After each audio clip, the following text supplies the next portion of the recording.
possession of a firearm by a prohibited person.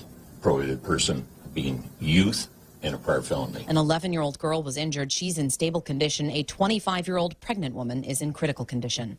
Jessica Rosenthal, Fox News.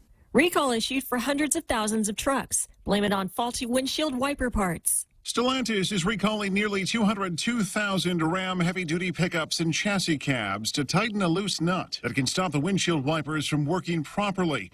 The recall covering certain 2019 to 2020 Ram 2500 and 3500 pickups and some 35, 45, and 5500 chassis cabs. The defects can reduce visibility in rain and snow, though Stellantis says it knows of no crashes or injuries. Jeff Manasso, Fox News. A popular Amazon service raising its rates. The e-commerce giant is increasing the price of Prime, with the annual fee of its membership costing $139 a year from $119. The monthly fee will go from $12.99 to $14.99. Price changes will go into effect February the 18th. The price hikes will help Amazon offset some of its costs that have gone up over the past several quarters due to labor shortages, higher wages, supply chain issues, and additional shipping expenses. Fox's Hillary Barsky. The last time Amazon Prime raised its price was in 2018. I'm Laura Cantor, and this is Fox News.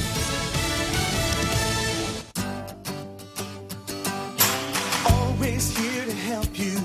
This island is our home. Through the years, we've been a friend to the neighbors we have known. Now we're banking on the future. Their services to choose. Bank Pacific, where others put branches, we raise roots. $15 might not get you that far, but Chili's is bucking the trend with $15 meal deals. At Chili's, $15 gives you not one, not two, but three-course meal deals complete with a drink, a starter, and an entree. Mix and match three-course meals 15 ways to Sunday with soup, salad, or chips and salsa to start, and ranchero chicken tacos, honey chipotle crispers with rice, bacon ranch quesadillas, or personal fajitas for the main course. Build your own $15 meal deal at Chili's. More life and great value happen here. Half a day. This is Clara Manglona from Security Title with an important warning. Wire fraud is real, and home buyers and sellers are one of the biggest targets, even on Guam. When sending money by wire transfer, be sure to confirm the wire instructions by phone, not email. In this case, it's good to be suspicious and know who you're dealing with. Let the professionals at Security Title work with you to minimize loss due to wire fraud. We are here to help. Guam Auto Spot has the best selection in Buick, GMC, Mitsubishi, and used cars like the 2021 Mitsubishi Mirage starting at $127 per paycheck, zero down. Call 671-478-AUTO to take a test drive or get pre-approved online at guamautospot.com. Welcome to Tall Tales with Bob Klitzkie, the only show on talk radio where common sense is a lot more common. Phone lines are now open at 888-TALK. That's 888-8255. And now, The Point proudly brings you Tall Tales with Senator Bob Klitzkie. A well-regulated militia being necessary to the security of a free state, the right of the people to keep and bear arms shall not be infringed on Friday or any other day for that matter. And don't worry, Jose and I will not be standing guard here tomorrow or Sunday, but we are ever vigilant. We're looking out for folks who are trying to infringe on your right to keep and bear arms. And if we find them, we'll deal with them. You can bet on that. All right, let's see what the Daily News has for an editorial today. The Post is still on strike. The Daily News might just as well be. Our view, don't avoid Wuhan virus treatment for fear of medical costs. As the Wuhan virus pandemic continues to rage on Guam, it's important that those with symptoms get treated, and it's critical for those with severe symptoms to seek medical help immediately. The Centers for Disease Control and Prevention investigated Guam's high rate of dead on arrival Wuhan virus cases in 2021. It's still a major concern. There were 49 dead on arrival cases in all of last year. Last month, there were 13. Wow. The CDC highlighted a lack of access to health care as a main contributor. Other factors were old age and underlying health conditions such as diabetes, kidney disease, and high blood pressure. CDC epidemiologist Scott Laney said low household income, a lack of health insurance, and reliance on Medicare and Medicaid were factors. You know, if you have a low household income, the germs know that. Yeah. And they say, hey, let's go over there. Those folks have a low household income. Let's infect them. The primary focus for those who have tested positive for Wuhan virus or who have symptoms is getting treatment as soon as possible to lessen the risk of hospitalization and death. We don't want to see more people die because they are worried about medical bills. Dr. Bob Longrero, the Department of Public Health and Social Services acting chief medical officer, said he strongly recommends people get treatment, especially if they're elderly or have other medical conditions, regardless of their ability to pay. He also noted some of the treatments are free, such as monoclonal antibodies and antiviral pills. The point is to try and do everything that we can early to avoid hospitalization to protect you before you even need to be at the hospital, Dr. Annette David said. Public health officials said that even if patients are hospitalized for the virus, social workers at GMH will help those without health insurance sign up for Medicaid and Medicare. Wuhan virus is very dangerous and potentially fatal disease. Those who have it are showing symptoms, especially those in high-risk groups, must not treat it like it's a common cold. No one should just wait and hope they will get better. They need to get treated or they just wind up as an unnecessary dead on arrival statistic. You know what, Bob? I'm thinking to myself, I know they mean well. Yeah. But there's a huge elephant in the room that nobody wants to talk about. Uh-huh. It's the doom and gloom narrative. It's the accusatory stigma of even getting COVID, even for people who don't have, even for people who have comorbidities. Now they're going to feel that they have this burden on them, that they're causing these issues. Exactly. And none of this is being addressed. We're seeing an uptick in suicides this year. We've seen an uptick in depressions this year, throughout the whole 2 years of this pandemic. And all they want to stress upon is people not doing the right thing. Exactly. And scolding people and telling people, I'm the mother, so I know what's best for you. Talking about our governor, of course. Sure. Doctor, I think I have a fever and my chest is really congested. I feel weak. I have a lot of body aches. What should I do? Wash your hands. Wear your mask. Or else you're going to kill Nana. Social distance. Anything else? No, that's it. Just do those things. And are you vaccinated? No. Well, then I don't want to talk to you. Get out of here. Mm-hmm. Yeah. And we had those letters to the editors from doctors themselves printed in the paper as if that was a good idea. Yeah. One of the guys that I usually kind of like, the cancer guy, what's his name? Friedman. Mm-hmm. Yeah. If you ain't vaccinated, then you ain't my patient. Kind of a Joe Biden type approach to things, right? All right, so much for that. All right, the card for February 4th. Of course, we start out with Paul Zerzan and systemic racism. We'll do more with systemic racism later on when we get to Robert Underwood, who is the Westpac distributor for systemic racism. Well, I got my gaslight detector on. You'll need it. We have another violator of Public Law 36-34. You'd think that people would start to catch on sooner or later. We've got BJ versus corruption. We've got Levin versus Fido. There you go. And then some more Underwood. along the same lines as the Underwood, Neil Weir, Donna Christensen Chautauqua that we started out with on Wednesday. Underwood is still adding to it, so we'll spend some time with that. And if we finish those, then I've got some items that have been on the card for a while. I've got Black Lives Matter versus Society, woke colleges versus us, racism versus Harvard, and Chucky versus Jim Crow. Okay, I don't need to spend a whole lot of time, I think, on Paul Zerzan versus systemic racism. Whenever you see a platter at a fiesta that looks like this, I'm holding a platter of rice up to the camera. When I look at it, it looks like it's orange to me. It's the same color as that crayon that says Bob Klitzkie on it. And if I didn't know better, I would say both of those are orange, but I know better now. They're both red. Your name will never have an orange background. It wouldn't, and it's impossible. Yeah, it's impossible. I don't think you could spell it correctly if it had an orange background. Yeah. That's right. So it's all red. The tall tale sign is red. The crayon is red. The rice is red. And anyone who wants to stray away from that narrative, look out.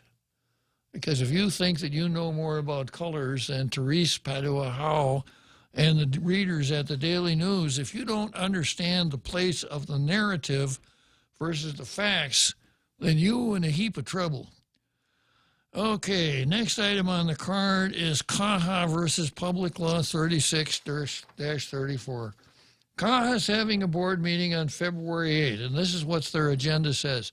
Now remember, the agenda is supposed to list items that are to be discussed, which will be described in sufficient detail as to put the reader on notice what it's about. Call to order, attendance, review and approval of minutes. 5, executive director's report. About what? 6, old business, GRMC % arts. Do you know what that means, Jose? Neither do I. Next is receipt requirement. Then we got new business, CAHA docs on website, new savings account, traditional master's process, travel, grant extensions. So anything that you do here, if you do a grant extension, it's void, CAHA, because you didn't follow the rules for providing notices for your meetings. And I would think that you would sooner or later catch on, but I guess I'm dreaming, right? Okay, next we got a really interesting one here. We've got BJ versus corruption. And this, of course, is not the first time we had BJ versus corruption. This is a story that has run on Candid. Pacific Island Times covered it. KUAM online covered it today. I was able to get the, if you look on BJ's website, if you look at decisions on procurement appeals, you can actually get the decision that is the base for all these stories. And I will tell you in my own words what happened. There's a company named JMI Edison, and the president or whatever of that company is a man named Ed Ilao, I-L-A-O. It's not an acronym or an abbreviation, it's his name, Ed Ilao. And Ed Ilao and another company were bidding on a company named Menzies were bidding on a contract for a baggage handling system at the airport. And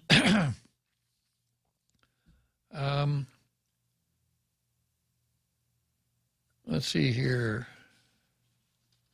JMI filed its protest of the airport decision to enter into negotiations with Menzies. So apparently Menzies was potentially awarded the contract, wanted to enter into negotiations with Menzies, JMI filed a protest saying you can't do that with Menzies. And the reason was that Menzies was not licensed to do business by the Guam Contractors Licensing Board. Now, there are a couple of key phrases when you talk about bidding on government contracts. One is responsive bidder. One is responsible bidder. Now, they sound alike, but they're really different. A responsive bidder is one who files a bid that's responsive to the invitation for bid. In other words, if we're asking for a 20-story tower made out of brick or concrete block, and you submit a bid that says, or you submit a bid saying we will build a 20-story tower out of wood, and we'll only charge you X amount of money, that's not a responsive bid. A responsible bidder is one that meets all the criteria for bidding on government contracts. And one for government construction contracts is you got to be licensed by the Guam Contractors Licensing Board. So JMI says Menzies isn't licensed. That's a legitimate protest. And if it's true, then JMI probably would win the protest. But JMI wasn't satisfied. Ed Elau wasn't just satisfied with filing his protest and letting the chips fall where they may, so to speak. He wrote a letter to, what's the guy's name, Orsini at the Contractors Licensing Board, Cecil Orsini at the Contractors Licensing Board. And this is what the letter said. This is classic. And of course, Elau violated the Stringer Bell rule. Does anybody remember the Stringer Bell rule? Does anybody remember Stringer Bell? The Wire, Jose, did you watch The Wire? Never watched The Wire. Hey, man, I heard it was really good. It was a really good show about drug dealers and cops in Baltimore. And one of the lead actors, anyways, that's a tangent, but I heard it's really good. Yeah. Well, Stringer Bill was a drug dealer with pretensions. He was going to college.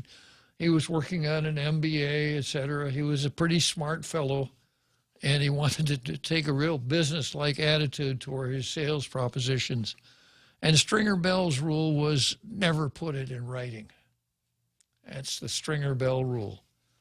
Ed Elau writes to Cecil Orsini saying, Bro, we'll be having a motion hearing before the OPA on December 27th. Last day to file documents is on December 23rd. Would it be possible for CLB investigation section to be able to sign at least the attached sample letter by December 22? Oh, yo, bro. This will really help our case. Attached to Mr. Elau's email was a draft document with the subject line, case number 2021-09-04, findings and decisions. The draft document stated inter alia that the CLB, Contractors License Board, had determined that Menzies required a contractor's license to perform the scope of work under GIAA RFP 05 fiscal year 21. Mr. Elau did not share a copy of this mail or the draft document to Menzies.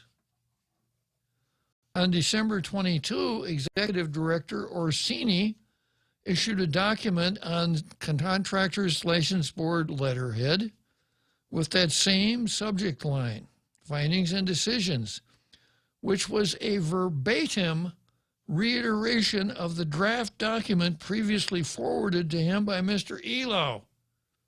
Oh, I'm surprised PNC didn't cover this.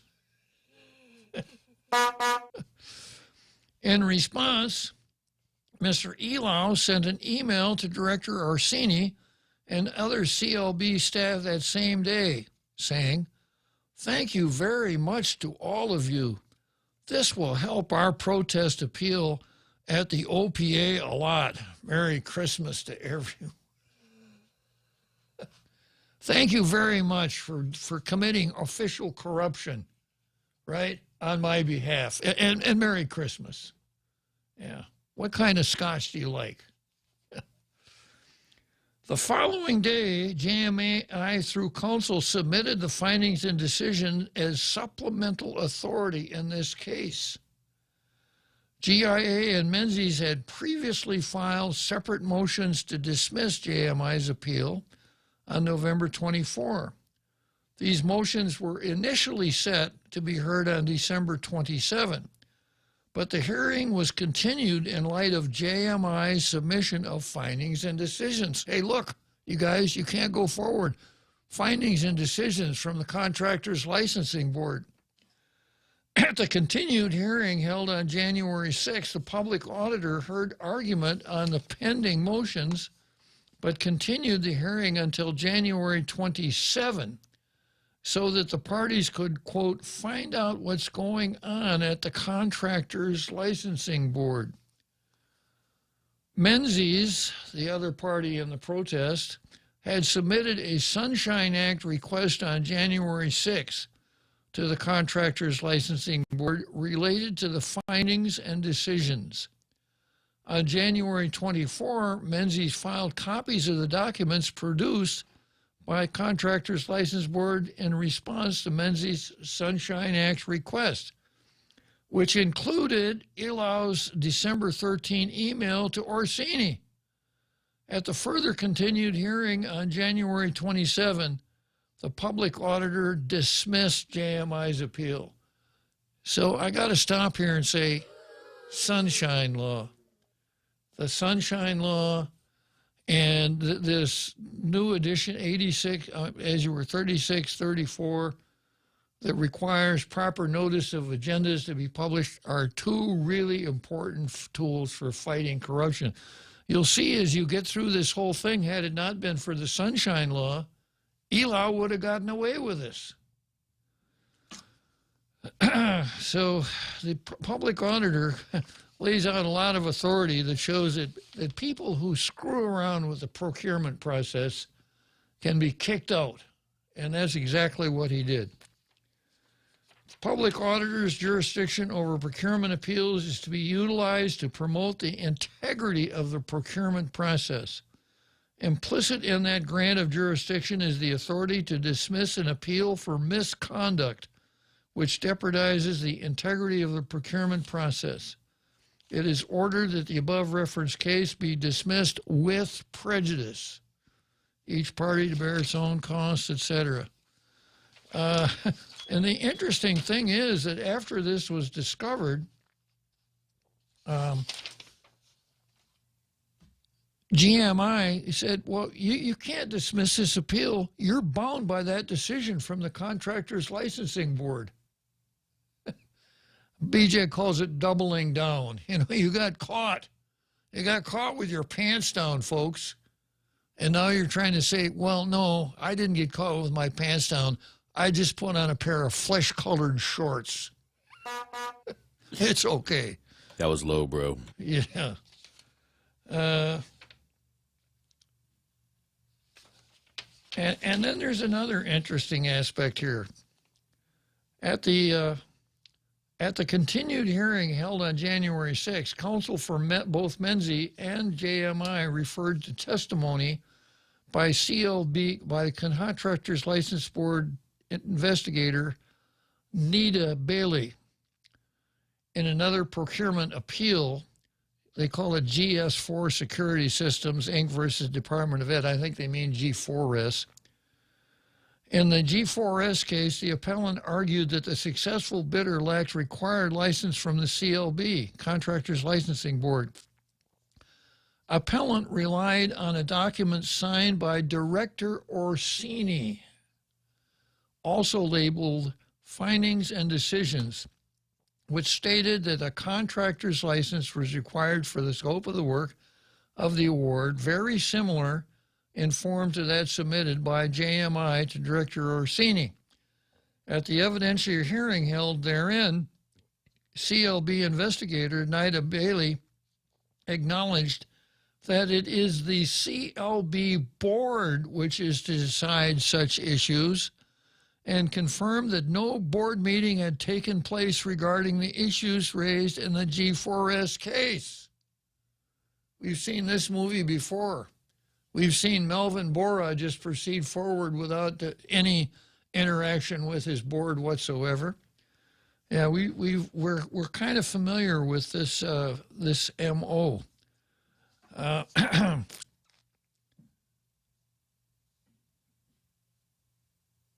the evidentiary hearing, Investigator Bailey acknowledged that the CLB board, the CLB, Contractors License Board, which is to decide, and confirmed that no board meeting had taken place regarding the issues raised in the G4S case.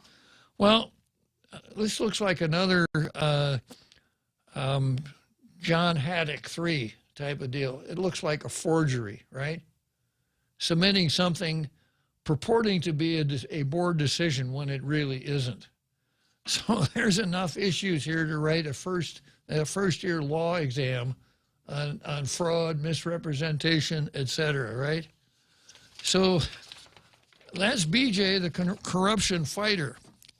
Now, the next item on the card, let's take a short break and we'll come to the next item on the card. When's the last time you looked at your homeowner's insurance? An easily overlooked part of covering our home is what's inside of it. Over time, we buy things we don't want to lose, but don't update our contents coverage. The smart thing to do is get the answers and level up our insurance to make sure we're totally protected. That's the Insurance Extra Point. Get out there and make something good happen today by calling Guahan Insurance Services at 475-1162 or visit us at the Camacho Landmark Center in Tamuning. Listen to The Point anytime, anywhere on Odyssey. Odyssey is your new audio home for all the music, news, sports, and podcasts that matter to you. Find your favorite stations like The Point and discover more. Music stations, local and trusted news sources, sports talk and team coverage, plus today's biggest podcasts. Find it all on the Odyssey app. AUDACY. Do you have a car? Do you want to get rid of it? Yeah, yes. Yes, there are people. Absolutely. How did you know? Here's the deal. Take your used car to the guys over at Nissan Guam, and they're going to take a look at it. And if they love it, and they probably will because you take care of things, you could get all kinds of money on this, cash for your car. Used car values are higher than ever before. They'll take all makes and models. Doesn't need to be a Nissan or an Infiniti. They'll give you a super fast appraisal, and you say, shoot, sign the papers. Now, you can use that as down payment on a brand new Nissan if you like, or maybe you need a used car. Maybe you're sitting around going, well, I guess somebody's going to come in, they're moving to Guam and whatever, and they're going to need a ride. So let's go to Nissan Guam and check out the great sale they've got. The Nissan Ninja sale is going on. So all those used cars that people are taking in, well, they refurb them, change out the oil and the belts and all of the things that need to get taken care of, and turn them practically into brand new automobiles and give you some incredible savings, up to $14,000 on the used car inventory. Go and take a look at it. NissanGuam.com. We now return to Tall Tales with Bob Klitzkie, soaring over the confusion with his superpowers of truth. Call 888-TALK. That's 888-8255. So there you are. BJ, the corruption fighter, lays out a report that shows criminal behavior on the part of at least JMI and Ed Elau.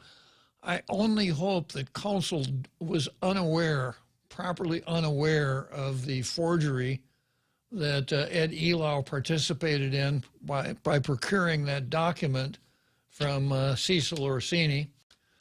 Orsini's official misconduct for a lot of stuff there, and then this whole thing about signing off for the board when the board didn't even meet. It's classic. So next item on the card here is Levin versus Fido. Levin, of course, is Levin Camacho, our esteemed Attorney General, and Fido is a name for dogs. Fido, as far as names are concerned, Fido is to dogs what John Doe is to humans. In other words, if you don't know what the dog's name is, you just call him Fido. Come here, Fido, right? So I don't know what Lieven's dog's name is, but I have a paper right here. This is a release from Lieven Camacho. I have today filed suit against my dog for declaratory relief. The public auditor released a decision dealing with a procurement for a procurement dealing at the airport, not understanding that 35 years ago there was a case that came out of the airport dealing with a similar procurement. And the public auditor is fully capable of doing whatever he needs to do in this, but he'll probably do nothing. Therefore, I filed suit against my dog, and I'm looking for a declaratory judgment that Ed Elau and JMI and Cecil Orthini did not do anything wrong. Yeah. So, Jose, maybe for those who missed some of the earlier programs, maybe you could explain that in non-Bobbies, okay? I need a clarification, so I'm going to file a lawsuit. And even though there's already been a ruling, I'm still going to file the lawsuit. But not mentioning the names, I'm supposed to mention the names. Yeah, there won't be any defendants in my lawsuit. No defendants at all. There won't be any case or controversy. No, not necessary. You don't need that to file a lawsuit. But here's a press release. Yeah, there will be a press release, and I will do everything that I can to make sure that Ed Elau and JMI come out of this looking really good. Now, where would I get a cockamamie idea like that, Jose? Has to do with procurement, hotels, and Guadalupe. And the consigliere. Consigliere. Yeah. Oh, I know. The 19th floor. Yeah, for newcomers to the show, when you hear Jose do this, beep beep, it means that I'm being facetious. I'm exaggerating. I'm being sarcastic. Don't take what I'm saying as the gospel. It's just my way of trying to emphasize something with a sarcastic bit of facetiousness. So my story about leaving and filing suit against his dog goes back to the procurement at the beginning of the pandemic emergency, where the governor appointed her son-in-law, who was her legal counsel, and I characterized him as the consigliere, to negotiate contracts with hotels for quarantine and isolation. And he went out and negotiated a fat contract with the Pacific Star. Even though the Pacific Star had, I think it was a $36 million mortgage with, staying with the consigliere language, the family bank, the Bank of Guam. And BJ said, you know, this is a conflict of interest, guys. Pretty blatant conflict, and this is what you should have done, and this is not something you should do. Well, nothing happened. Senators came forward and said, why isn't the Attorney General doing something about this? Why isn't he filing suit? Why didn't he do something? And BJ, of course, spoke to the media, laid it all out. I think it was 6 months later, Lieven Camacho comes out and files suit. Does he file suit against the governor? No. Against the consigliere? No. Nope. Against the Bank of Guam? Nope. Nope. Against the Pacific Star Hotel? Nope. Well, who did he file suit against? His dog. Oh, wait a minute. It really wasn't his dog. The complaint said that he filed it against 4 contracts, the government's interest in 4 contracts. The one that the OPA had no problems with. Exactly. The ones the OPA said were good, not the ones dealing with the conflict of interest. So then he said, this is an in rem action. Now, a little Law and Order notebook here, Jose. An in rem action means you're filing suit against a thing instead of a person. And a little Latin lesson here for you non-Catholics. The word for thing in Latin is res, R-E-S. That's why you find Words like res ipsa loquitur, which means the thing itself speaks, or res judicata, the thing is decided. And the objective case or the accusative case of the word res is rem. So an in rem action, in is a preposition, it takes the accusative or objective case. An in rem action is a lawsuit filed against a thing. And it's usually filed against the thing to recover possession of the thing or title or both. Classic examples of in rem actions are forfeiture actions. So you'd have something like the United States of America versus 2020 Rolls Royce, something that was forfeited in a drug case, as an example. Or for you folks that like to talk about the insular cases, because you never read them, Robert, 16 diamond rings versus the United States, which started out as the United States versus 16 diamond rings. A customs case where someone who acquired 16 diamond rings in the Philippines was charged a customs duty on those rings. He said, under the state of the law at that time, I should not have been charged custom duties. I didn't pay it. You took my rings. Now you got to give my rings back. This is what an in rem action looks like, unless Levin Camacho files it. And that's why I thought it's so telling that in my hypothetical, he filed a suit against his dog. No disrespect, Tom. Tom Poole, our regular listener. I like dogs too. And then in the prayer of an in rem action, the prayer would say something like that the petitioner prays that the 16 diamond rings shall be returned forthwith, etc.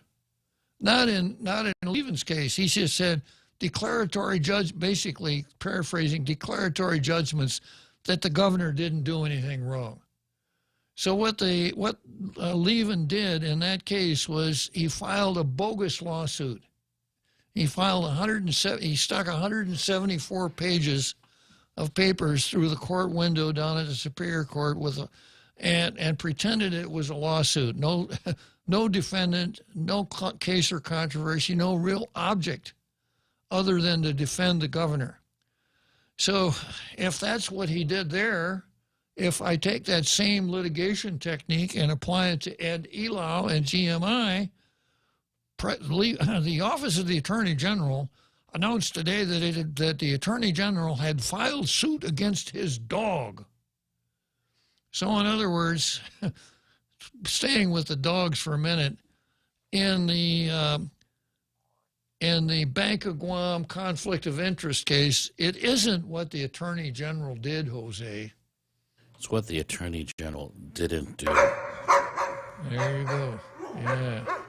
So we'll see if he plays to type in this Ed Elau case, because if he's on the ball, I would expect that before the end of this month, a criminal prosecution will start, if not even a civil case. I haven't given it enough. Ordinarily I'd give it an analysis and I'd point to the sections of the criminal law, see if there's any civil liability on the part of Elau and JMI, etc. However, I would have wasted my time had I done that in the lawsuit that the Attorney General filed against the contracts, because there was no law involved there at all. Okay, so that's the Attorney General versus his dog.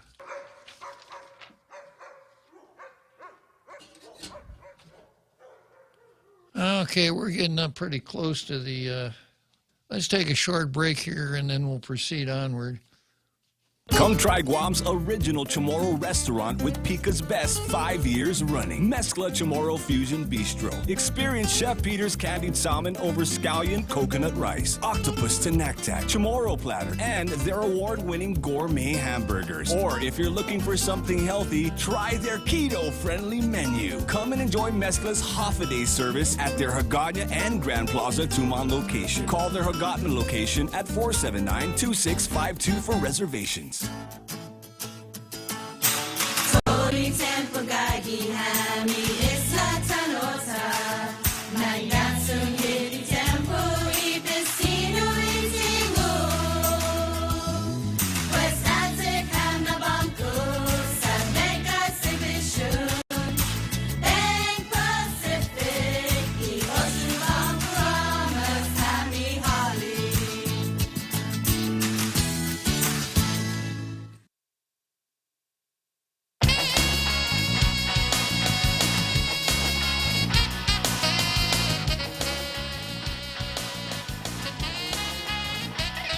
All right, here we go again, back on the card. A few days ago, I had an item on the card, Underwood and Weir versus our community, systemic racism. And you may recall that. And this is what Robert Underwood said. Underwood and Weir and Donna Christensen from the Virgin Islands did one of those Zoom-type presentations. And this is what Robert said. The U.S. has a basic colonies problem by, first of all, denying that they have colonies. Yeah.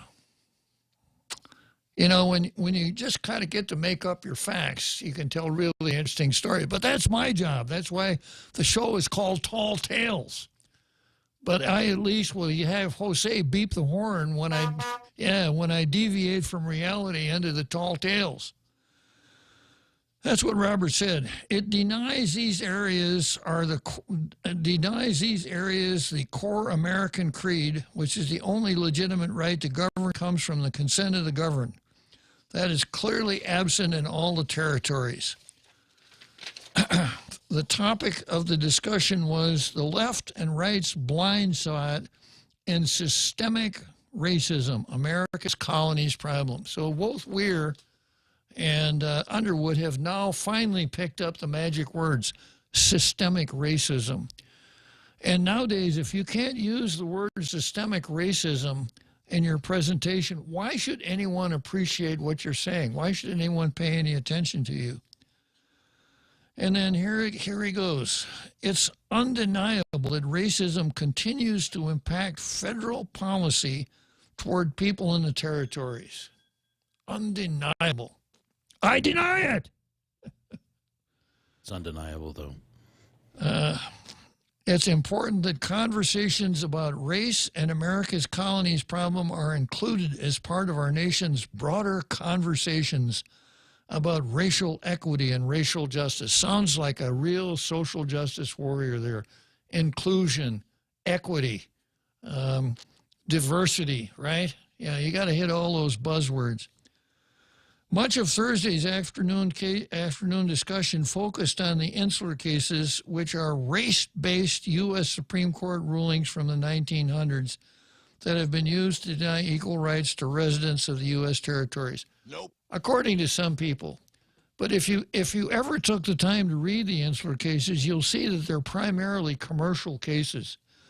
The leading case, Downs versus Bidwell, dealt with tariffs on oranges. That's what it was about. Now we know the root of all the problem. Yeah, they were reds, not oranges. They were. Yeah. How dare they try to bring a case before the Supreme Court dealing with oranges, right? Yeah. So Downs was the importer. Tried to import oranges from Puerto Rico. Bidwell was the collector of customs at New York. So if you wanted to challenge a customs seizure or customs duty, you brought suit against the collector of customs. And what was at issue was the Foraker Act, the Organic Act for Puerto Rico.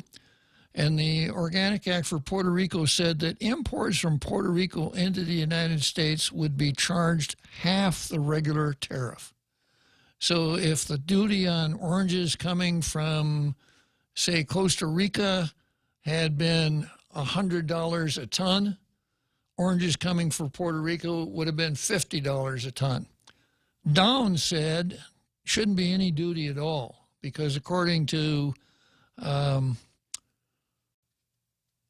Lima versus Bidwell, which was the first of the insular cases, in De Lima versus Bidwell, an attempt was made to charge customs duties on articles coming from Puerto Rico, and the holding was you can only charge customs duties on goods coming from foreign countries. That ain't Puerto Rico. So the holding in Downs versus Bidwell was that the revenue clause of the U.S. Constitution, which said that the Congress can impose taxes, duties, etc., but they have to be uniform throughout the United States. The uniformity clause did not apply to Puerto Rico. So there was no necessity that the taxes charged and the tariff charge on goods from Puerto Rico be the same as in the, let's see, at the time, 47 states. No, Oklahoma, Hawaii, and Alaska, 47 states. That was the holding. And most of the other insular cases kind of went the same way. Now, Underwood went way off the rails because apparently he took as correct what one of his history professors, a certain Ann Paris Hattori, was quoted on saying on a TV show called Last Week Tonight, which dealt with the U.S. territories. And this is what Ann Paris Hattori said. The United States flag is flying over these lands, so some people said, well, doesn't mean that American laws apply? In 1901, the insular cases, basically the judgment of the Supreme Court, the new territories were inhabited by alien, quote, alien races, and they may not be able to understand Anglo-Saxon laws, therefore the Constitution doesn't have to apply. That isn't even good copying. You know, it's just dead wrong, and I've explained why it's dead wrong so many times. One would have thought that Robert Underwood would have taken some action since he is a champion of academic freedom and has announced publicly that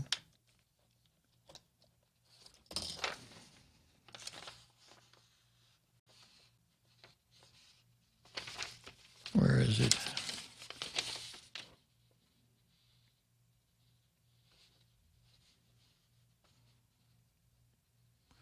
Yes, this is a direct quote from Robert Underwood. The general public should feel free to demand more from academics in terms of quality of thought, transparency of processes, and most of all, honesty and integrity. The public should feel free to respond with ideas and hold them accountable, especially if they use the title professor. Well, I did that. I wrote a letter to Robert Underwood. I said, this is wrong. You know what happened? You know what Robert Underwood did, Jose? It's not what Robert Underwood did. It's what Robert Underwood didn't do. But actually, he did do something because he keeps repeating that's... He committed to memory. He did, yeah. He keeps coming back to it all the time, and it's just wrong. It's probably in that file box as real citations. Exactly. So this is Robert Underwood. Robert Underwood also was, once upon a time, I heard him say that, that the right of self-determination is, how did he express it, inalienable, inviolable, or something like that. And he was asked, well, what's the source of this right? And he said, it's the Treaty of Paris. And I've been through that one so many times, too. The Treaty of Paris has said that the civil rights and political status of the inhabitants of the islands is to be determined by Congress. Why do they always forget the law of the land as a constitution? Because they don't like it. The Treaty of Paris. The Treaty of Paris. We're not even French. Yeah, maybe if Frenchie were coming around here talking about about something absurd like that, I'm going to say that. Oh, what do you mean Treaty of Paris? We're not French. Exactly. So that's Robert Underwood and Neil Weir, and they keep beating the same. Put it this way: it's the mata na ikabajo, lo debri un puno na ikabajo tatlo. The horse is dead, but I got to keep killing it. He keeps beating the same old horse. Now we're beating it with systemic racism. Okay, well, here's Robert's latest emanation on this subject that he on the dead horse he can't stop beating, and he starts out with a real whopper. Here we go. Underwood, colonialism is American condition. First sentence.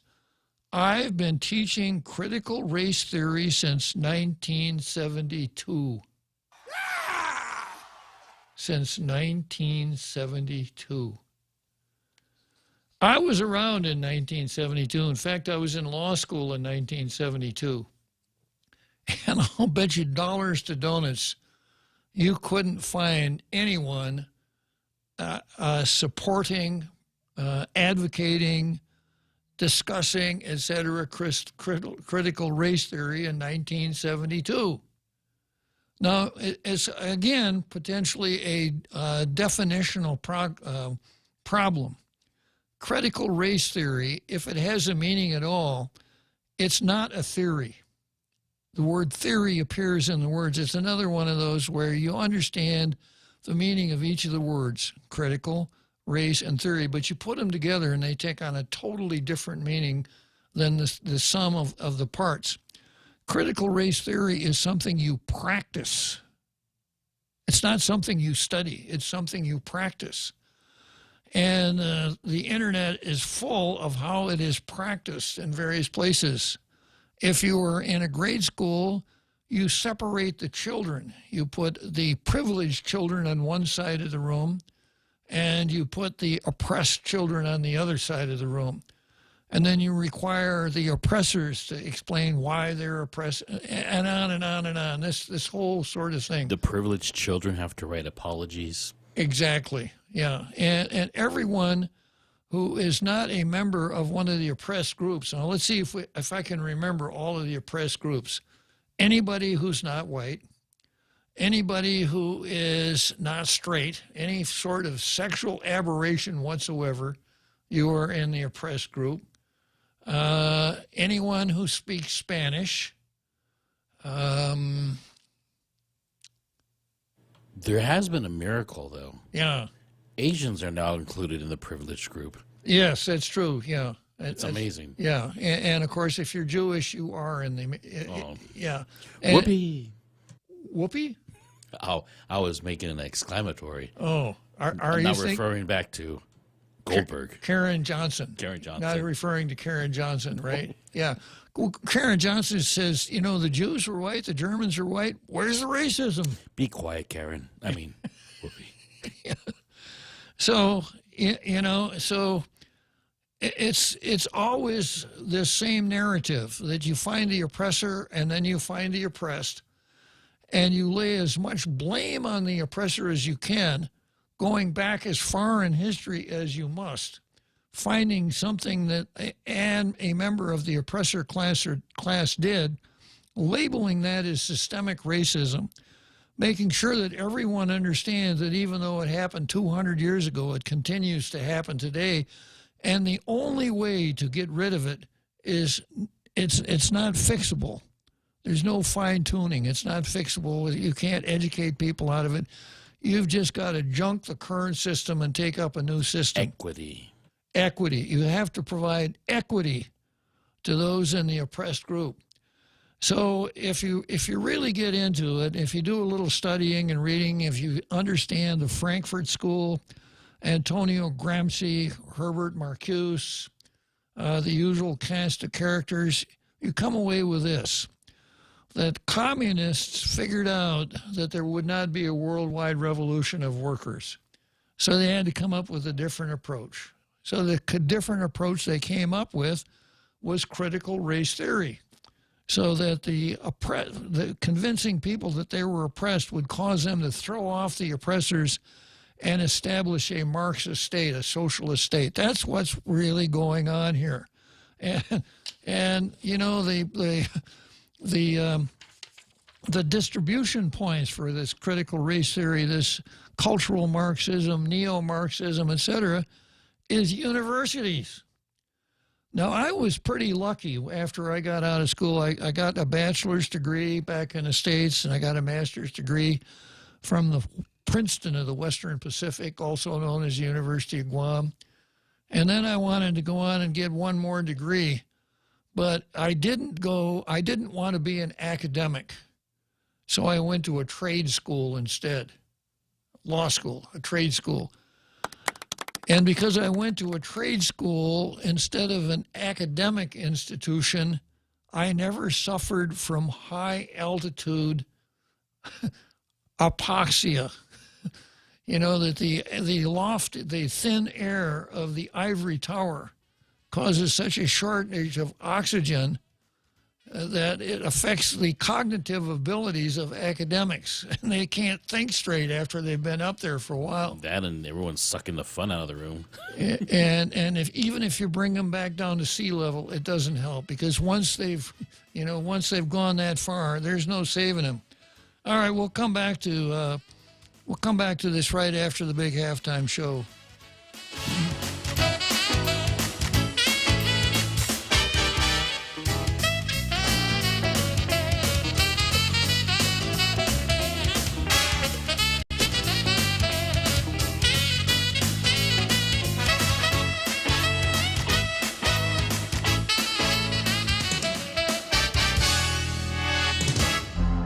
The Point is KUSG, Hagåtña, Guam, 93.3 FM and 104.3 HD3.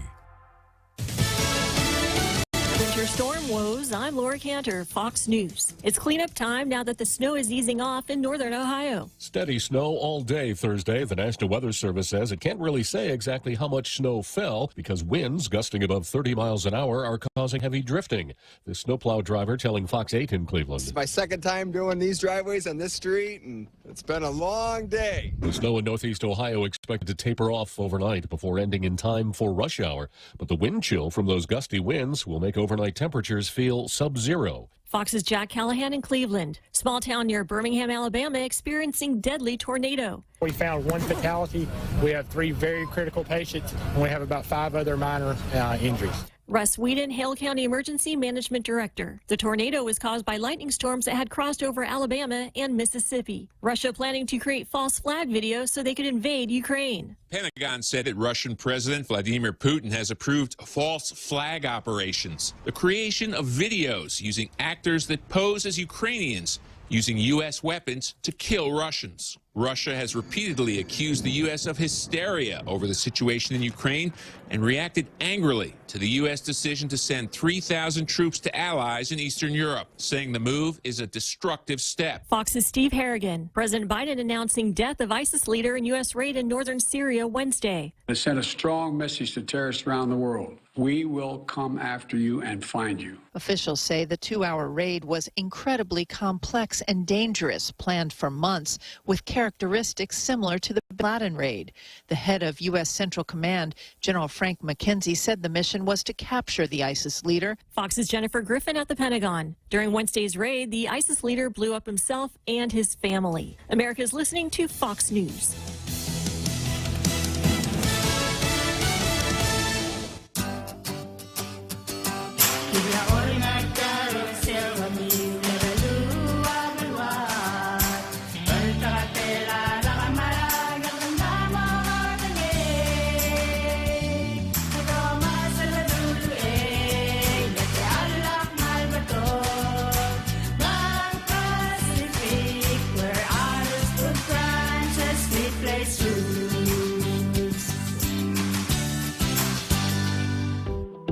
Listen to The Point anytime, anywhere on Odyssey. Odyssey is your new audio home for all the music, news, sports, and podcasts that matter to you. Find your favorite stations like The Point and discover more. Music stations, local and trusted news sources, sports talk and team coverage, plus today's biggest podcasts. Find it all on the Odyssey app. AUDACY. News. South Dakota Republican Governor Kristi Noem speaking about signing transgender bill into law on Jesse Watters' primetime. We recognize there's a lot of different competitions, such as academic, debate, speech, that your biological sex isn't that much of a factor, but it is when it comes to sports. And here in South Dakota, in our K-12 system and at our college level, we're going to ensure that those girls have a chance to compete. LGBTQ advocates arguing that these laws discriminate against transgender athletes. The nation's blood supply shortage keeps getting worse. The American Red Cross says a critical blood supply shortage is putting hospitals across the country in crisis mode. The nonprofit humanitarian organization is responsible for providing at least 40% of the nation's blood. But now, those levels are so low, officials say some hospitals are postponing medical procedures. This is the worst blood shortage in more than a decade. In fact, officials say it'll take months for supplies to return to their normal levels. I'm Kevin Cork, Fox News. One of the biggest factors leading to the U.S. inflation crisis, energy. Oil prices, which were at $65 a barrel in December of last year, now over $88 a barrel. That's an increase of about 35%. Natural gas, even worse. December 30th was around $3.56, now $5.50. That's around a 55% increase. Andy Lippow, the oil analyst, tells Fox Business the only good news in high prices is that it may spark more production. These higher prices are encouraging oil companies like Exxon and Chevron to increase their drilling budgets, especially in the Permian Basin. And while that is good news for supply, that supply is still many months off. Fox Business Network's Jeff Flock in Glenside, Pennsylvania. I'm Laura Cantor, and this is Fox News. When's the last time you looked at your homeowner's insurance? An easily overlooked part of covering our home is what's inside of it. Over time, we buy things we don't want to lose, but don't update our contents coverage. The smart thing to do is get the answers and level up our insurance to make sure we're totally protected. That's the Insurance Extra Point. Get out there and make something good happen today by calling Guahan Insurance Services at 475-1162 or visit us at the Camacho Landmark Center in Tamuning. Come try Guam's original Chamorro restaurant with Pica's Best 5 years running. Mezcla Chamorro Fusion Bistro. Experience Chef Peter's candied salmon over scallion coconut rice, octopus tenactac, Chamorro platter, and their award-winning gourmet hamburgers. Or if you're looking for something healthy, try their keto-friendly menu. Come and enjoy Mezcla's half-a-day service at their Hagåtña and Grand Plaza Tumon location. Call their Hagåtña location at 479-2652 for reservations.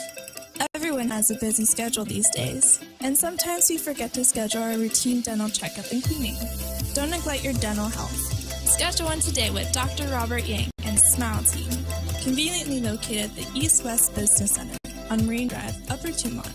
Call us today at 647-8702 or 3. Again, that's 647-8702 or 647-8703. We make smiles happen. Guam Auto Spot has the best selection in Buick, GMC, Mitsubishi, and used cars like the 2021 Mitsubishi Mirage starting at $127 per paycheck. Zero down. Call 671-478-AUTO to take a test drive or get pre-approved online at guamautospot.com.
If you find yourself directing the orchestra, you might be a tailgater. I'm a tailgater through and through, Jose. But I have a problem. I'm not woke. Now, you'll see how woke Robert is as I go through this article, and I just don't understand. He is obviously so much more woke than Michael San Nicolas. This is the part of the program we let everyone know time to put on your hip waders. Exactly. But Robert is so much more woke than Michael's. How could Michael have ever beat Robert? Maybe they're in competition. Would it be because the population is not looking for someone who's really woke to go to Washington? Very possible. Next time, Robert. So Robert said, I've been teaching critical race theory since 1972. And by the way, if you practice critical race theory, you have to sign up for this idea. Everything is governed by race. You go to Payless to buy a dozen radishes or cherries at Payless. Everything that happens to you is governed by race. Nothing in your life is not governed by race. That's critical race theory. So I've been teaching critical race theory since 1972. Every course I have ever taught and nearly every public speech I have given in D.C. or Guahan involved critical race theory. That's fine. And apparently Robert knows as much about critical race theory as he knows about Downs versus Bidwell. It's not necessary to understand in any depth the terms that you use. It's just the ability to put them in the right place in a conversation to sound knowledgeable is what really counts. Robert says, I engaged it, analyzed it, and tried to explain how racial policies and attitudes impact our lives today. There you go. Now that is critical race theory. And he'll go back to the founding of the country and say what happened then is still happening today. Now, he is in an ideal position to make that statement because he's lived out here in this colony all of his life. A poor guy never got a decent break on anything. He never got to wait a minute, he did get educated. Oh, yeah. He never had a really important job. Oh, wait a minute, he did have a really important job. He was never elected. No, he was elected to Congress 5 times. So it must have been, you know, the racial divide, him not being part of the dominant class, of the dominant group, of the oppressors. His life must have been really, really tough. He's been kept under the thumb since 1972. No, he has not either. No. And then Robert goes on to say, America was uniquely founded on the idea that all men are created equal and that they have unalienable rights. I like to use the word inalienable. Unalienable, still acceptable, but it's kind of like normalcy. It's not a very good way to use the word. This was the boldest statement of human rights made in history, and it predated all other similar statements. Okay, now here comes the CRT. But they didn't include women or slaves or indigenous people. Yeah, and I read the Declaration of Independence. I have the Declaration of Independence right here. Let me see if I can find the key phrase here. We hold these truths to be self-evident, that all men are created equal, that they are endowed by their Creator with certain unalienable rights. Among these are life, liberty, and the pursuit of happiness, provided that these rights shall not apply to women, slaves, or indigenous people. It's right here. It's right in the... And this is where I learned it from you, Bob. It's the inability to comprehend what the Bill of Rights are. Yeah. They're not something given to us. No. They're declared what they cannot be taken away. Exactly. So with respect to the Declaration of Independence, you know, one way of looking at the Declaration of Independence, and I think the only possible way of looking at the Declaration of Independence, you have to remember that the Declaration of Independence was scribbled out in 1776. So you have to judge it according to 1776 standards. And in 1776, that was pretty radical. You know, that caused a lot of commotion in Parliament and all capitals of the world, because everybody knew up until that time that the power to govern people came from God. What is the slogan on the British coat of arms? Let's see, Mondu e mi droit. My right, the right of kings, or the God, what is it? Where's Frenchie when I really need him? In other words, the king's rights were given by God, not by men, etc., and therefore they were unchallengeable. So here these upstarts on the edge of this wild continent come up with this extremely important philosophical statement. Divine right of kings, that's what I'm looking for. Yeah, the divine right of kings. This extremely radical statement that flies in the face of the divine right of kings would put every single country on earth in jeopardy if it were carried to its ultimate extreme. That was 1776. In 1770, now the idea, if you really believe in critical race theory, is you take what was done in 1776 and you engage with what Repeat and I call presentism. And that is that you measure the statements and the activities in 1776 against the morals, ethics, and manners of 2022. And if they don't match up, if they don't measure up, it's wrong. They were so wrong back then, right? So the Bill of Rights, I think the way to look at it is that it was a statement of an extremely important philosophy in the context of its times. And contrary to what Robert said, it was precatory. In other words, it set out what the founders thought the country should be. And that's exactly the way it turned out. You know, when the country was founded, we had slaves, we had women, we had Indians. We didn't call them Native Americans back in those days. But the founders built a mechanism that was able to make sure that by the time we got to this year, all men are created equal, which isn't good enough anymore if Robert, if you're really a CRT guy, because equality is not enough. It's got to be equity. You got to take away from some people, take away from the oppressors, and give it to the oppressed in order to make everything come out right. Short of getting a time machine and applying today's principles to yesterday. Exactly, yeah. They didn't include women or slaves or indigenous people.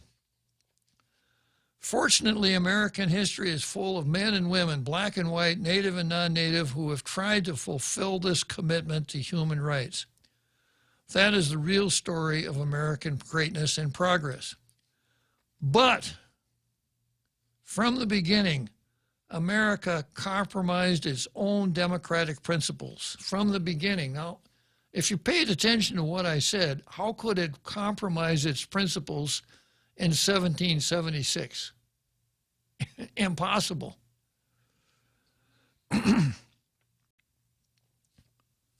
And it has been a struggle to fulfill that potential. It didn't come easy, and it's not over yet. The Founding Fathers were not exponents of virulent white supremacy. Wow, what an admission. They didn't have to be. They just assumed it. Now, again, how do we know that? You know, when Wait, who's doing the assuming? Yeah, Robert's doing the assuming. And you know, the way life works, it works like this.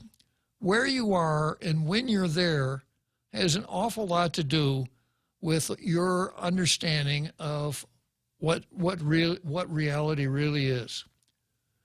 You know, and I was a youngster. First time I was ever, as an adult on the West Coast, San Diego, San Francisco, LA place, this was really a strange world to me. I'd been to Milwaukee and Chicago a few times, but never in the same context. So I assumed that the way things that were done at that time in that place were the way things are done everywhere all the time. That's just the way life is.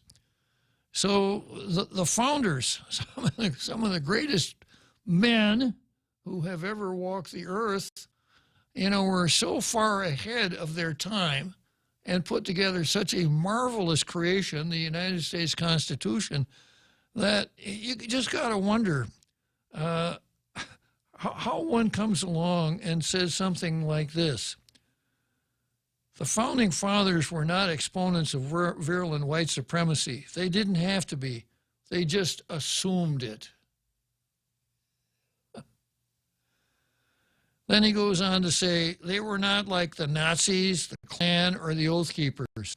They just took it for granted that their British European civilization was superior and that they would be the judges of when others were ready to exercise unalienable rights. The unalienable rights were not extended to women, African slaves, Native Americans, or even immigrants without struggle, protest, and the most destructive war in American history. I'm not so sure about women. I think that a couple of colonies allowed women to vote. Now, Robert, you should pick up on property owners, because in the beginning, owning property was a qualification. When it came to overseas expansion and the colonization of areas like Guam. It was called Guam back then. Oh, I'm sorry. Yeah. White supremacy. Some more presentism. Yeah. The colonization of areas like Guam, white supremacy came in with electricity and road construction and other elements of progress. It manifested itself in the insular cases. Robert, you should never use that phrase again until you educate yourself about what the insular cases are about. This paragraph is a doozy. The U.S. Supreme Court stated that people from places like Guam were alien races who needed to prove themselves in order to be afforded unalienable rights. This is still good law. You know, when you see something like this, I got to wonder why I bother, you know. And I'm not bothering because I think that there will suddenly be an enlightenment. Remember, I was telling you about a little earlier that I was lucky that I went to a trade school instead of to the academy, so I never suffered from academic altitude sickness that impairs your cognitive ability, sometimes irreparably. It manifested itself in the insular cases. The Supreme Court stated that people from places like Guam were alien races who needed to prove themselves in order to be afforded unalienable rights. This is still, quote, good law. Yeah, great, Robert. This form of white supremacy in Guam is not to be found just in the ban on racial intermarriage.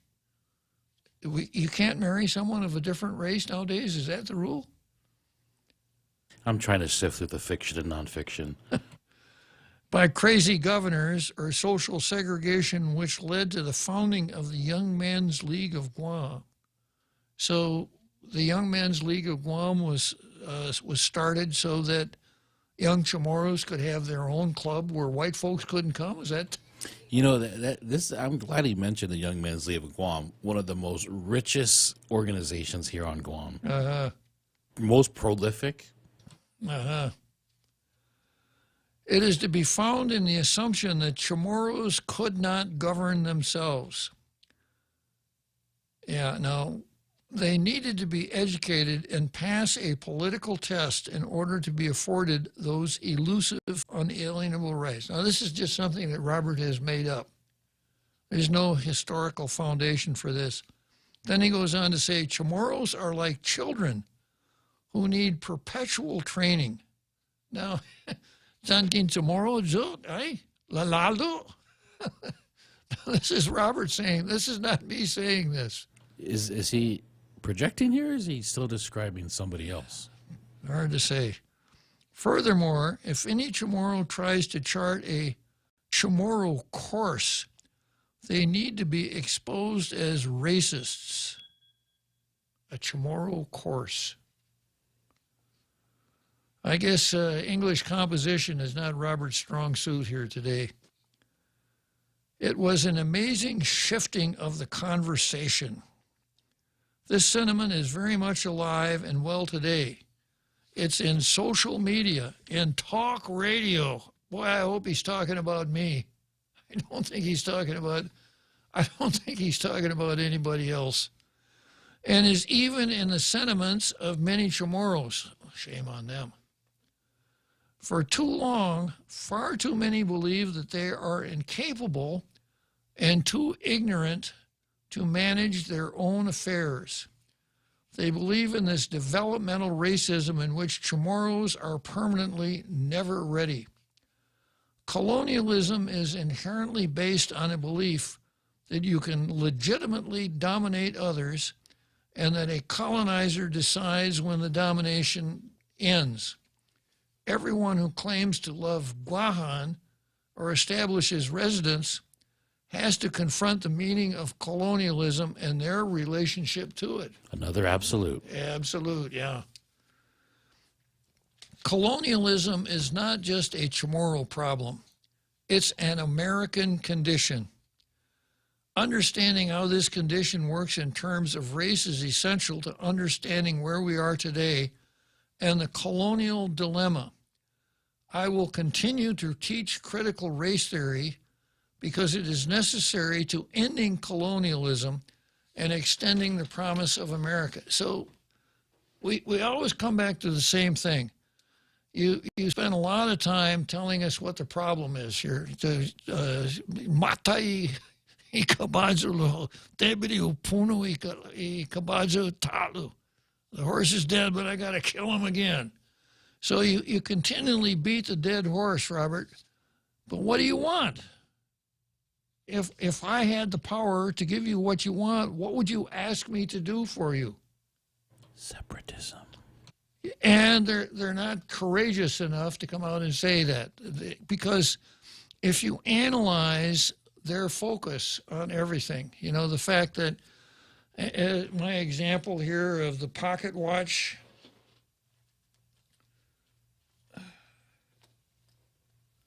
get out my pocket watch again. If you were to look inside this pocket watch, there are gears and springs and checks and balances and things like that. And it tells time. It's very accurate. But if you wanted to use it as a telephone, it won't work. And there's no way you can make it work. And that's the U.S. Constitution. We have a Congress, an executive, a Supreme Court, and there's no way that 154,000 people are going to be completely and thoroughly integrated into that country in accordance with the Constitution unless the Constitution is amended. And I'll tell you that is not going to happen. There's not going to be a constitutional amendment that says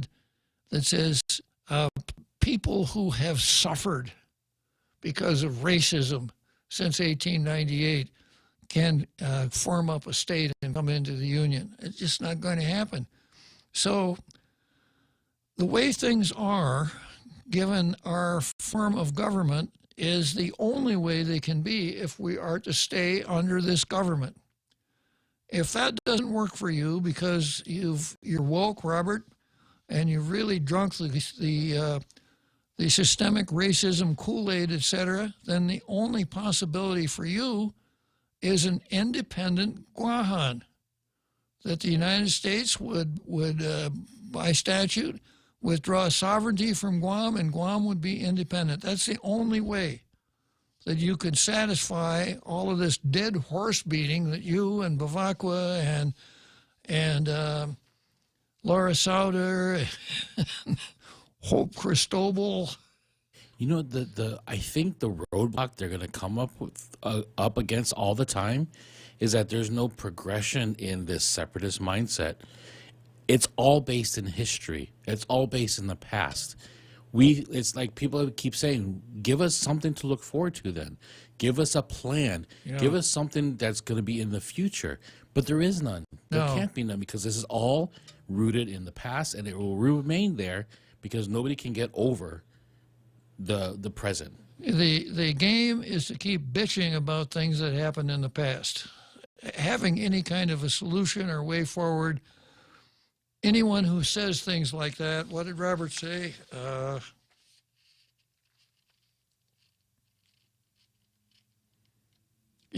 Is an amazing shift of the conversation.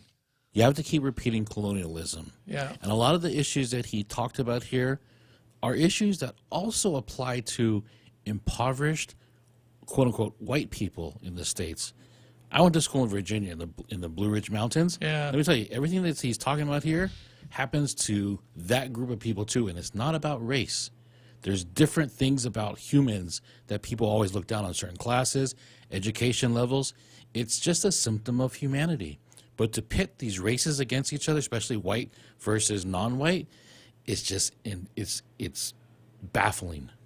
Well, and you're absolutely right. If you take a ride around eastern West Virginia, up in the hollers, up in the coal mining country. Oh, yeah. You see some pretty shocking things, yeah.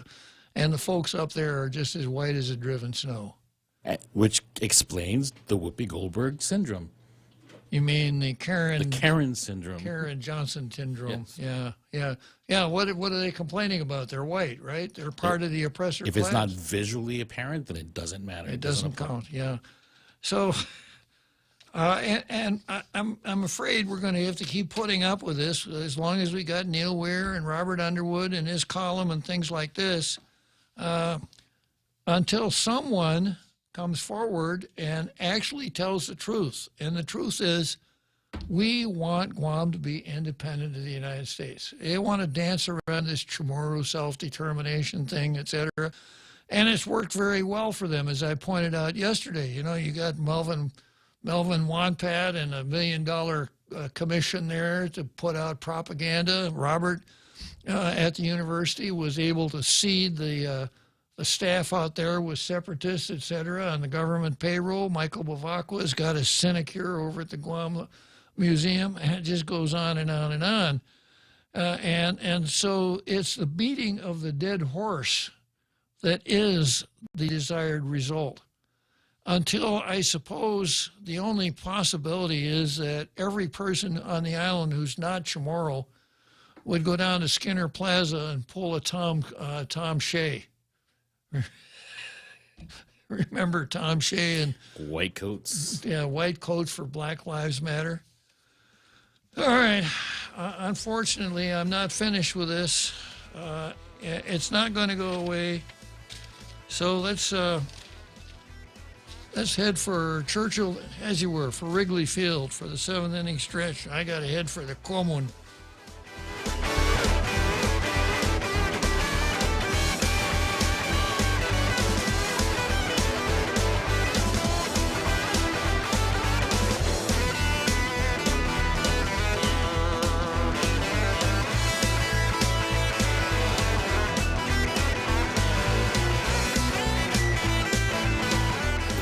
Today, this is Clara Manglona from Security Title with an important warning. Wire fraud is real, and home buyers and sellers are one of the biggest targets, even on Guam.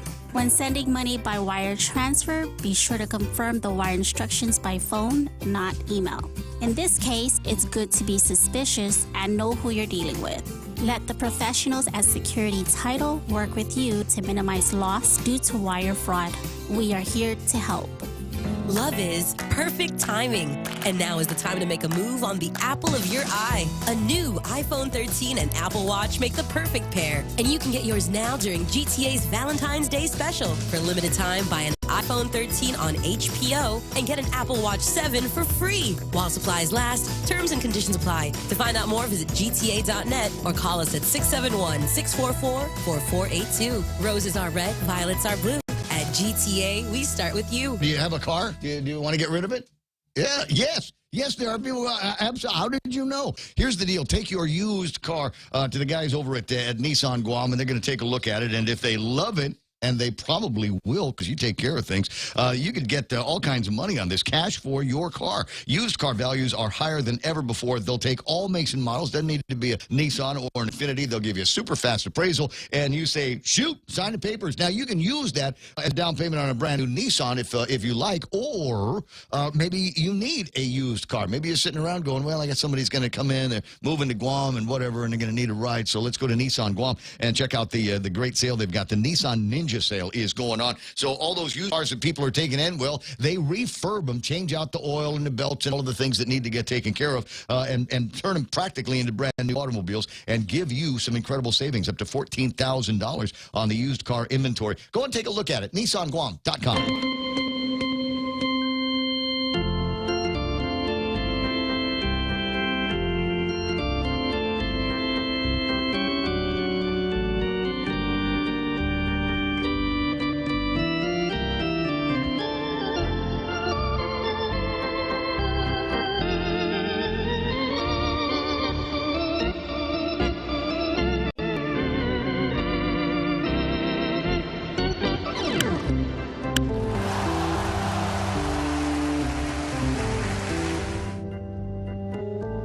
we go. Tall Tales, 7th inning stretch, Wrigley Field in Chicago. That means I got just 2 more innings to go until Jose and I turn into a pumpkin. Friday is not our favorite day. We love Mondays.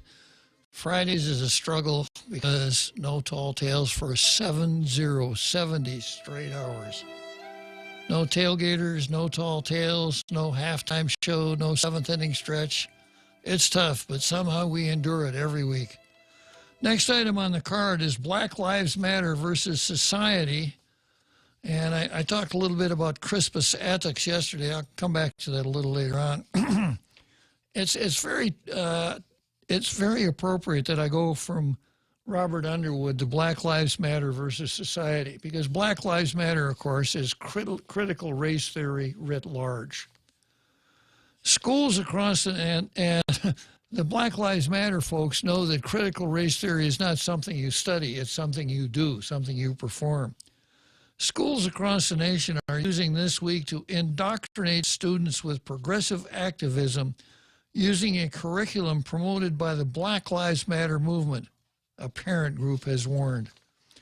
During the Black Lives Matter at School Week of Action, which began on January 31, public school districts from Boston, Seattle are teaching lessons that correspond to core BLM values, such as diversity and globalism, trans-affirming, queer-affirming, and collective value.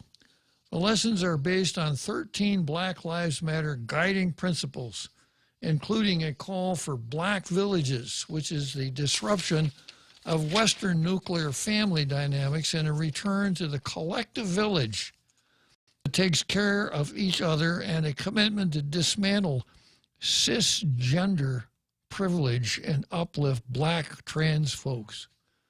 Do you know what cisgender means, Jose? Probably not. Do you know what cisgender means? It means, it's a long way to say natural. Straight, natural, yeah. Yeah, you wouldn't think a man would have to say, I am a cisgender male. You'd think just saying, I'm a man would be enough, but not anymore. Everybody has a right to choose, quote, everybody has a right to choose their own gender by listening to their own heart and mind. Everyone gets to choose if they are a girl or a boy or both or neither or something else, and no one else gets to choose for them. Reads a teaching guide on how to use age-appropriate language to introduce the BLM principles to children as young as those in kindergarten. At least a dozen school districts are participating in the Week of Action, according to Parents Defending Education, an organization known for documenting incidents of injecting social justice advocacy into classrooms. One of the districts embracing the BLM agenda is Denver Public Schools. PDE noted that Denver's Centennial Elementary School, which, quote, shared their excitement about this year's Week of Action, not long ago stirred up controversy because of a, quote, Families of Color Playground Night event that many saw as racial segregation. Meanwhile, in Boston, the Boston Teachers Union sent out a newsletter celebrating the Week of Action. The newsletter includes a link to the aforementioned teaching guide to help educators facilitate critical conversations connecting the media they've engaged with to the movement.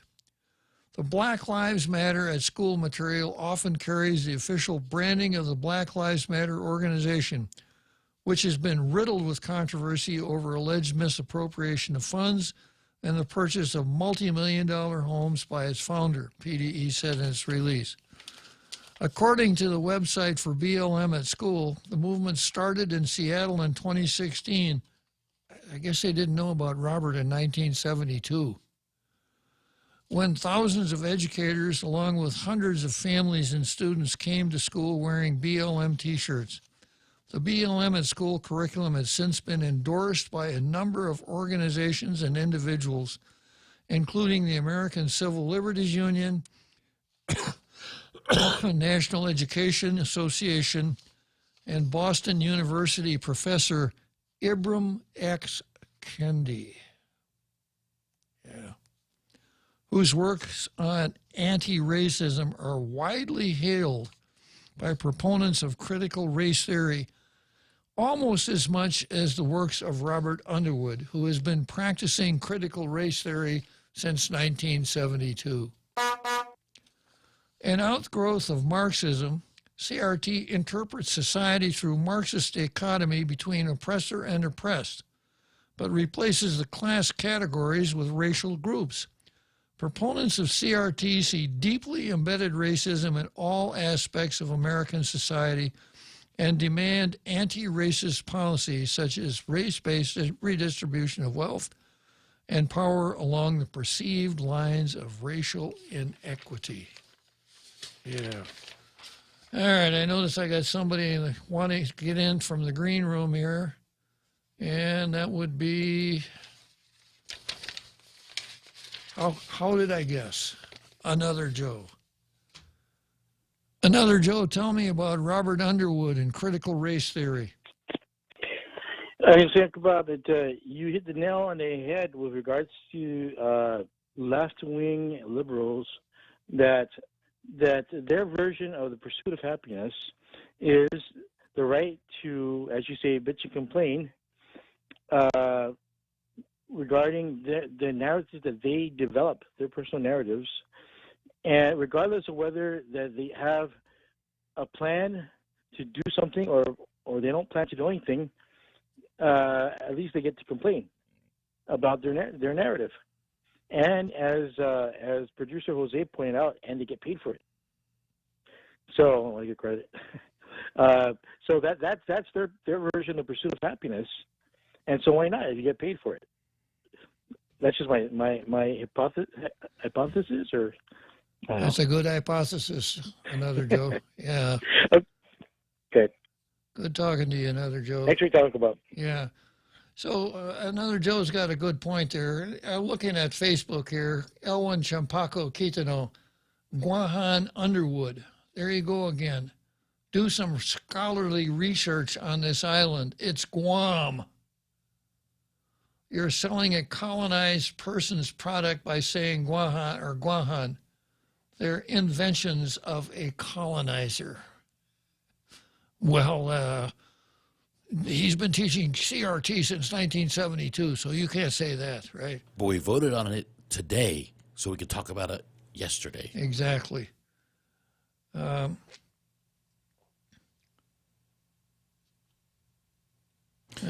maybe CRT is less of a, can I say, bitch session, and more of a career path.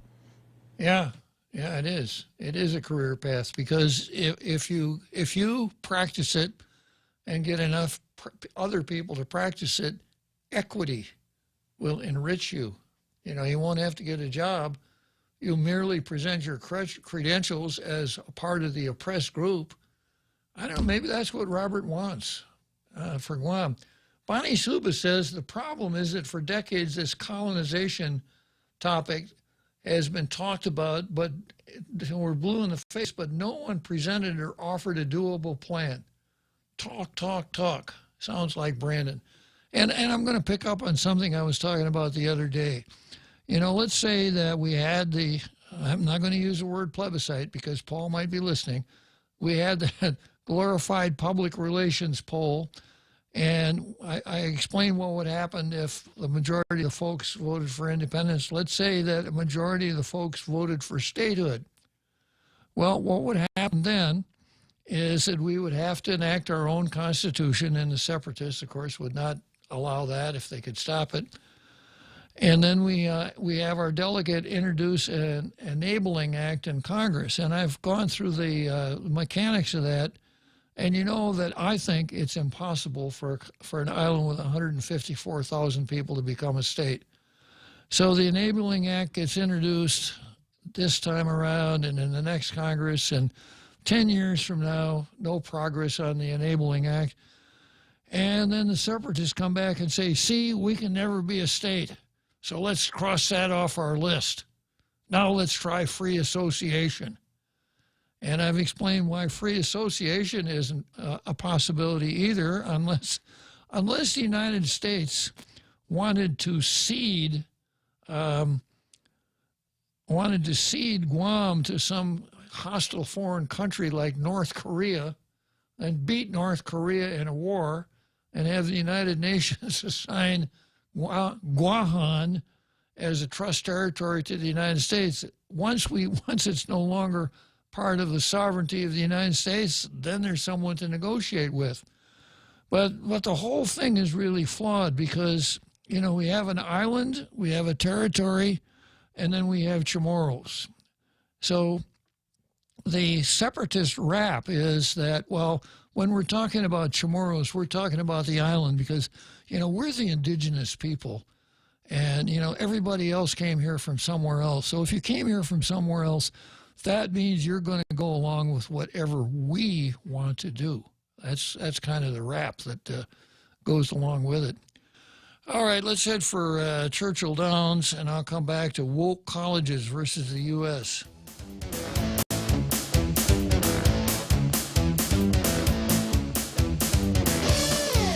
Come try Guam's original Chamorro restaurant with Pica's Best 5 years running. Mezcla Chamorro Fusion Bistro. Experience Chef Peter's candied salmon over scallion coconut rice, octopus tenactac, Chamorro platter, and their award-winning gourmet hamburgers. Or if you're looking for something healthy, try their keto-friendly menu. Come and enjoy Mezcla's half-a-day service at their Hagåtña and Grand Plaza Tumon location. Call their Hagåtña location at 479-2652 for reservations.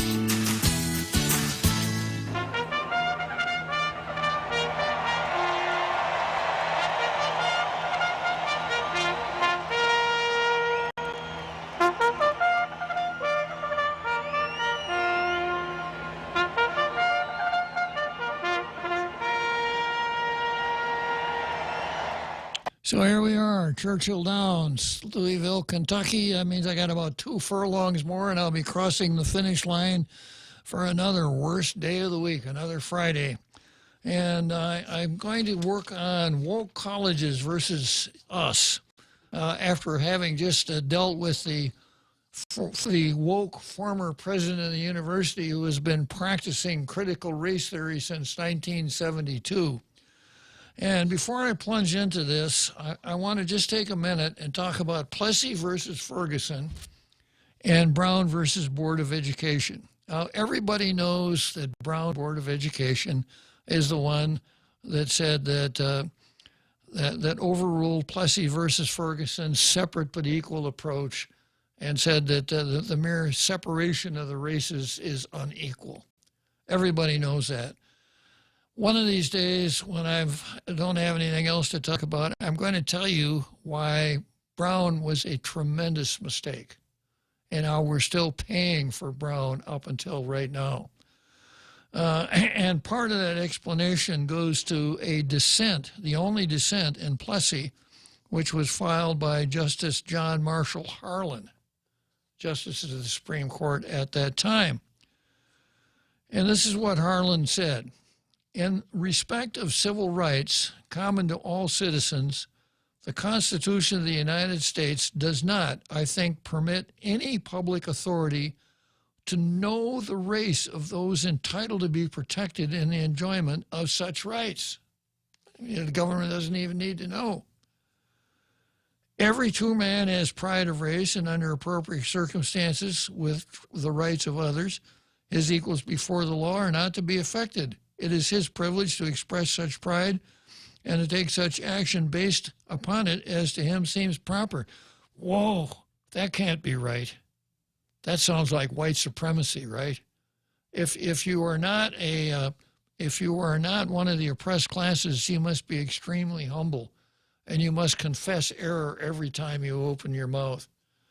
You're walking down the street and one of the oppressed people, one of the oppressed races sees you and says, "Well, hi, good morning, Bob." You're not supposed to say, "Good morning, how are you?" You're supposed to say, "Well, it would be a better morning if it weren't for systemic racism, wouldn't it? I'm so sorry." That's what you're supposed to say.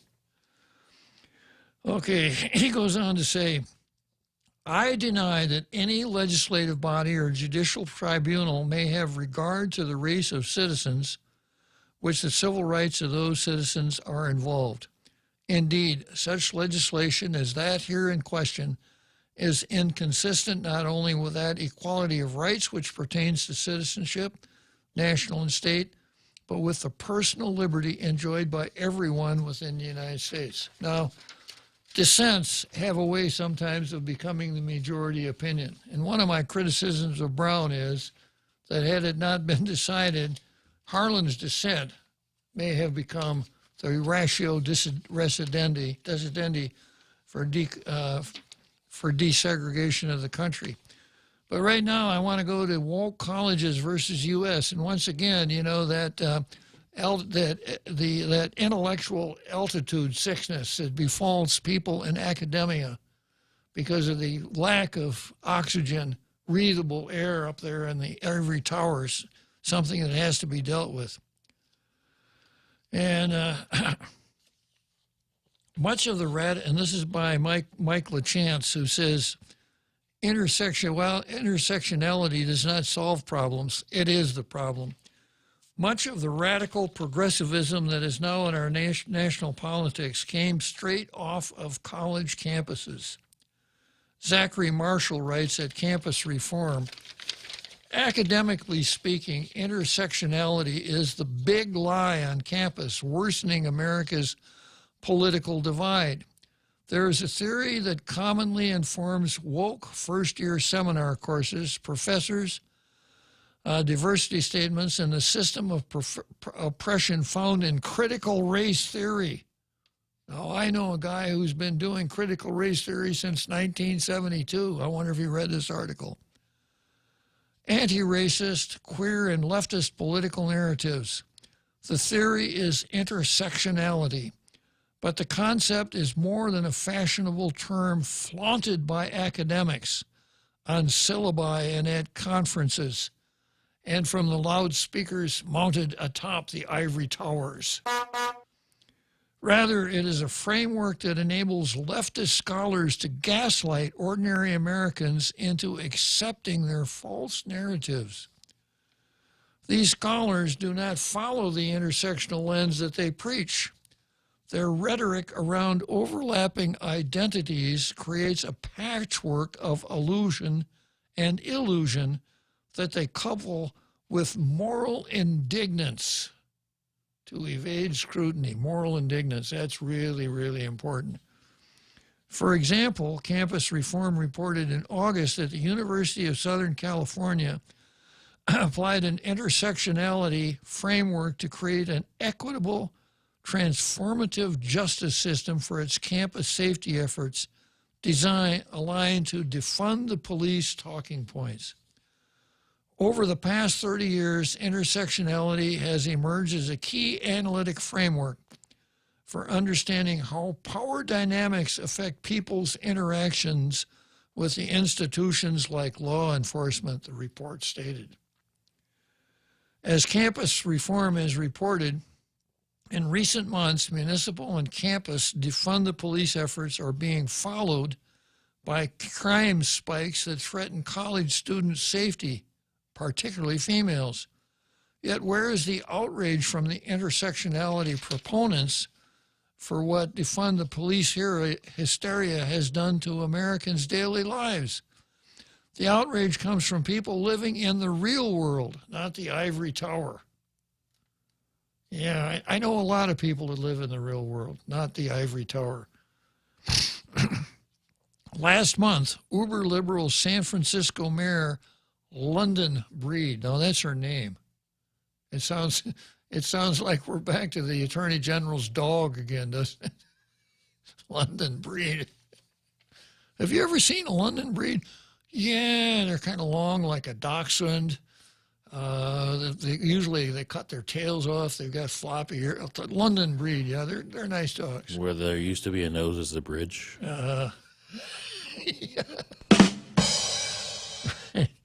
Last month, uber-liberal San Francisco Mayor London Breed announced a new crackdown on crime in the city.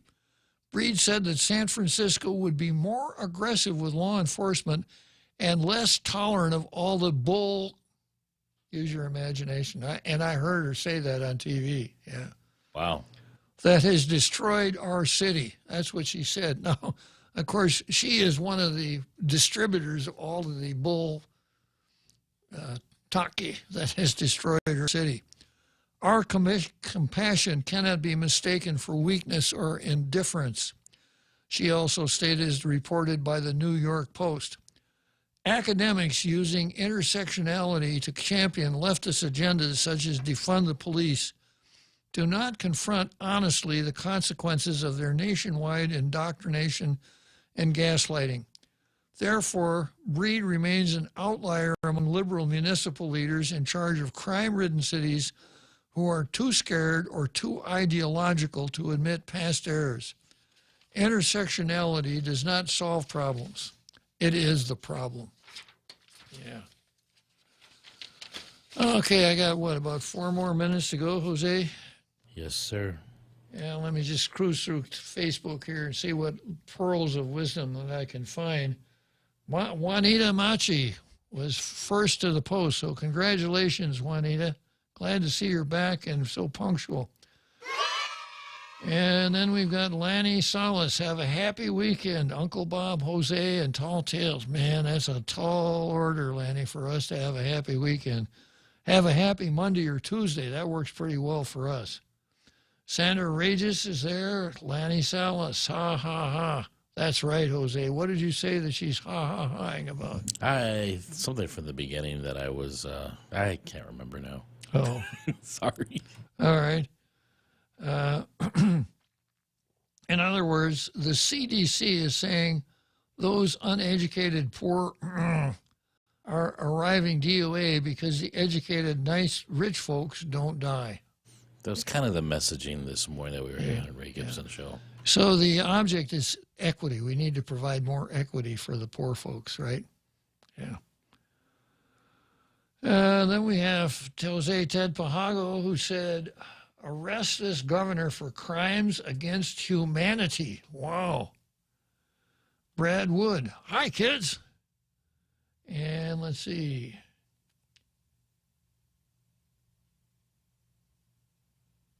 I've got Jose Ted Pajago. Well, now, those who haven't been boosted are the new unvaxxed population. They're the new pariahs. The goalposts keep moving. Yeah. And then Jose Martinez talks about Brogate. That'll be the latest scandal. Brogate. Yeah. Brogate. Yeah. Well, at least it's not Prim. That's next. Yeah. Pam Duvall, buenas, Judge, Jose, and tall tailgaters. Buenas, Pam Duvall, as Ray says, the mother of the show. Sherry Uriarte, Afide, Judge Bob, Jose, and the international radio listeners. And then we've got Elizabeth Mendiola Kitsuzo, who's watching. Good going, Elizabeth Mendiola Kitsuzo. And then she says, Ty Jose. Maybe she means hi, Jose. TY, thank you. Oh, thank you, Jose. I think so. Yeah, you're right. Yeah. Jose comes back with a half a day. Jose Ted Pajango, JMI should be banned from all government contracts from this date. Now, that makes a lot of sense. In the world of contracting, they talk about debarring. Yeah, that should be enough to debar JMI for a long, long time. Jose Ted Pajago also enter all of their subsidiaries, if they have any. And then rest assured, this is rampant behavior throughout the government, and the exact reason why government contracts are a freaking gauntlet because of corruption. That's why we need Doug Moylan back in the saddle. I just don't think Levin has that instinct to go out there and catch bad people doing something and prosecute them for it. Maybe dog catcher? Maybe. All right, so that's it. The end of another week, a great week on Tall Tales. We're looking forward to next week. We'll see you Monday at 1600, and over the weekend, just remember this. Let's go, Brandon.